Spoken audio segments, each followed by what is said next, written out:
నడిపిస్తా నీ నావా అని పాట పాడతావా, లేదా నడిపించు నా నావా అని పాట పాడతావా? చెప్పు. యేసయ్యా నడిపిస్తా నీ నావా, నువ్వు కూర్చో, నేను నడిపిస్తా, నేను ఎడి తిప్పితే ఎడు తిరిగి, అంతే. ఏం పాడతారు మీరు? నడిపిస్తా నీ నావా? వద్దులే, ఆయన కూర్చొని నీ డ్రైవింగ్ సీట్లో ఆల్రెడీ కూర్చొని ఉన్నాడులే, నడిపిస్తాడు. భూత భవిష్యత్తు వర్తమాన కాలములో త్రికాల జ్ఞానం కలిగిన వాడు ఆయన. ఎవరేంటో, ఎవరెందుకో, ఎవరు ఎలానో, నీ జీవితంలో ఏది ఎప్పుడు ఏంటో అంతా తెలుసు.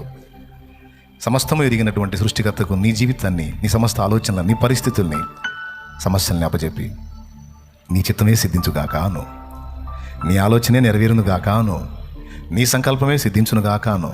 ఎందుకంటే నా యోచన యుక్తం కాదు, నీ యోచన యుక్తమైంది. నాకు గడిచిపోయిన నిన్న తెలుసు కానీ రేపు తెలియదు యేసయ్యా.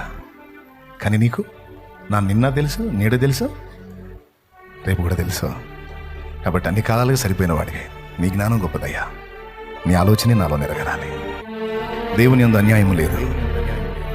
మనం నమ్మదగని వారమైన ఆయన నమ్మదగినవాడుగా ఉన్నాడు.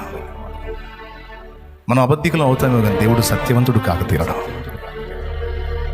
మన చర్యలే పిచ్చివి కానీ మన విషయంలో దేవుడు చేసే చర్యలు జ్ఞానము గలవే. దీన్ని ఎరిగి ఉంటే మనసారా ఇప్పుడు దేవుని స్తుతించాలనిపించింది. యేసయ్యా నీకు స్తోత్రం అనాలనిపించింది.